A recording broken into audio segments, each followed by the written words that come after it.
J'accueille Mariam Pougetou. Invitée à s'exprimer devant cette commission d'enquête sur le Covid et les jeunes, la vice-présidente de l'UNEF présente ses arguments. Sur les questions sociales, tout d'abord, on relève quand même une augmentation de la précarité étudiante. Mais au moment de passer aux questions, Attendez, bougez pas, je vais vous donner la parole. un député Les Républicains demande un rappel au règlement. Madame la Présidente, nous faisons le constat avec regret qu'un syndicat étudiant auditionné a fait le choix d'enfreindre le principe même de laïcité auquel doit s'astreindre notre Assemblée. Nous ne pouvons cautionner cette image de la représentation nationale, rester silencieuse et masquée, face à cet acte politique communautariste délibéré. Représentant la majorité, la présidente de la commission lui répond. Merci. Alors vous allez me faire le plaisir d'entendre ma réponse. Aucune règle n'interdit le port de signes religieux dans le cadre de nos travaux pour les personnes auditionnées. Non, mais laissez-moi finir, je vous ai écouté jusqu'au bout.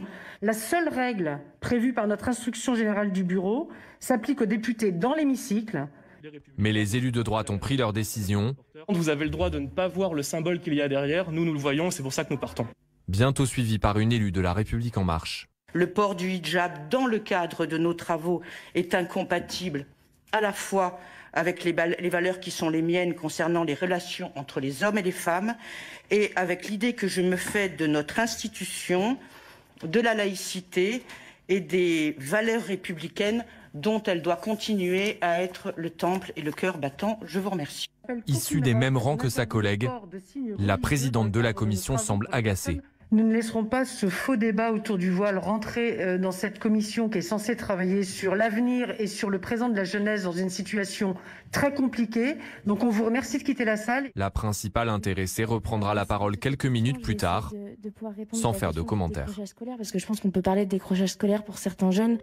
Mariam Pougetou est habituée aux polémiques sur son voile.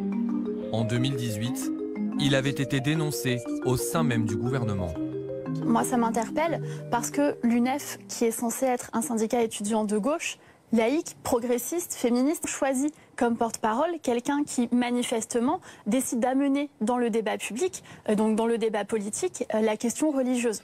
À l'époque, la jeune femme avait défendu sa liberté. On voit mon voile comme un symbole de soumission, alors que je l'ai mis par choix.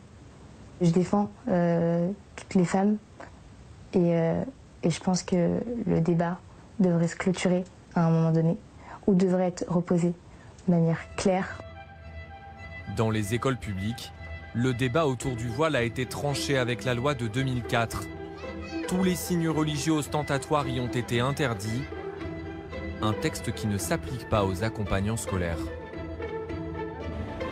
Au Conseil régional de Bourgogne-Franche-Comté l'année dernière, la présence d'une femme voilée avec un groupe d'enfants venus assister à une séance, déclenche la colère d'un élu du Rassemblement national. Nous sommes dans un bâtiment public, nous sommes dans une enceinte démocratique.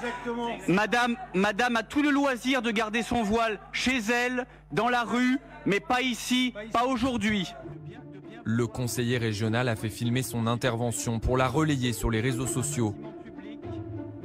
La présidente PS de la région semble hésiter sur la conduite à tenir. Alors, vous me dites quoi? C'est un signe religieux ou est-ce que c'est un signe vestimentaire? Avant de trancher finalement. Notre règlement intérieur, il dit que nous pouvons interdire l'accès à une personne dont le comportement est susceptible de troubler le déroulement de la séance. Il n'y a aucune raison que cette personne sorte.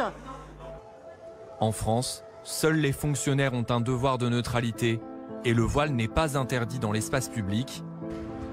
Une loi de 2010 a posé une limite, le voile intégral, totalement